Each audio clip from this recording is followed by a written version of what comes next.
We told you yesterday about the Boeing layoff notices coming in 2 rounds. If you missed it, this obviously has something to do with the 10% layoffs. This is going to hit the Boeing Commercial Airlines division, the BCA. You're going to get your 60-day layoff notice if you're being laid off on November 17th. And then the second round of the notices that will go out will be on December 9th. So that means the last day for these employees in round 1, January 17th of 2025, and for round 2, February 21st of 2025. Now, I have since learned that the furlough is going to come to an end. It was going to continue, but obviously, in light of the layoffs coming, they're going to stop that after this week. Eventually, the Boeing Defense, Space, and Security Division is going to be impacted. We're going to get into that a little bit later. But yesterday, we talked about this rally that took place. The IAM 751 Union Hall in South Seattle hosted a whole bunch of union members and allies, and a whole bunch of Democrat politicians showed up.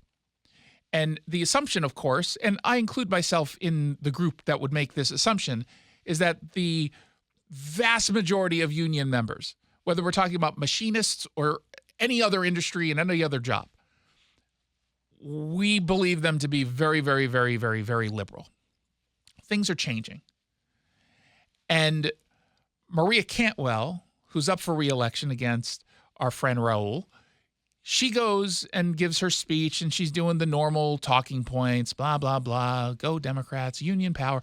And then she gets into a conversation about housing and how housing is just so expensive, and how she worked on a bipartisan bill at some point to make it so that we would have 1 trillion houses that are built.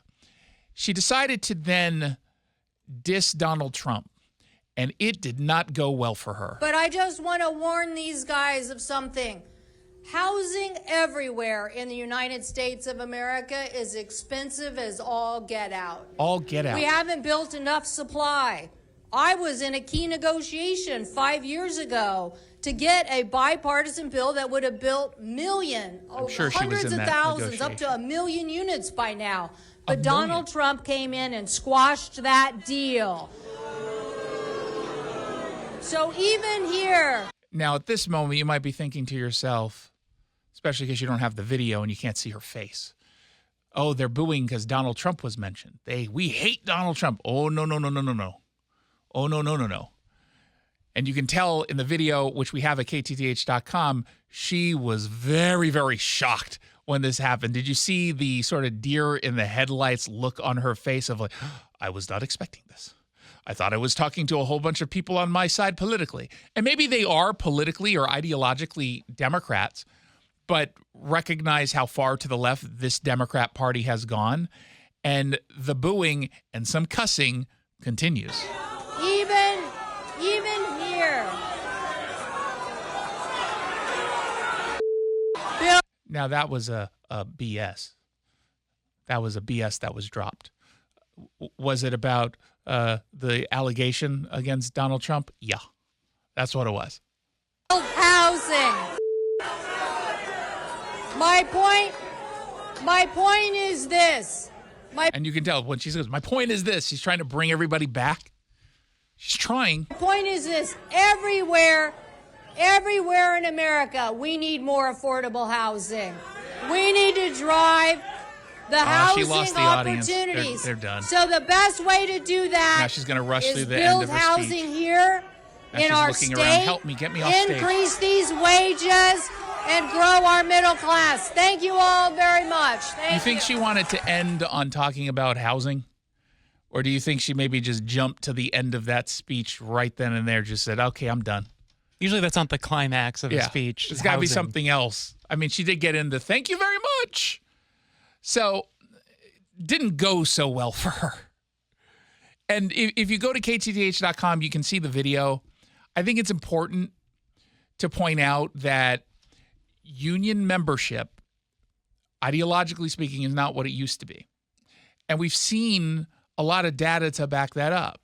Now, I don't know how many of the union members in the machinists union, the IAM. I don't know if they're 20% conservative, 40%, or 70%, right? I have no idea.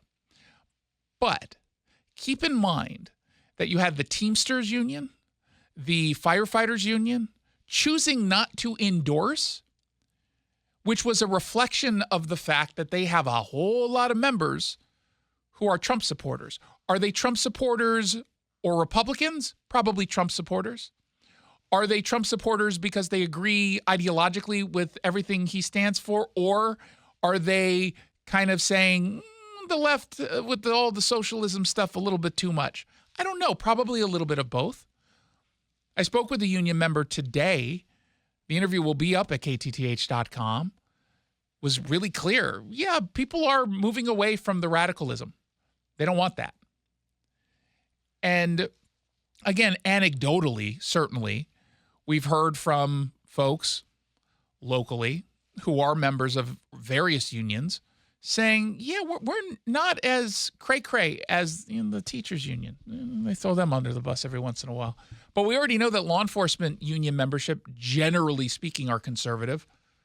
So why would it be a shock that, machinists have a larger percentage of conservative-minded or maybe even just independent-minded people, especially given this kind of political realignment we've seen the last few years. And it's, we clearly have seen a realignment on populism in particular, with Donald Trump embracing certain positions within unions that conservatives traditionally don't. I mean, that the Teamsters president spoke at the RNC.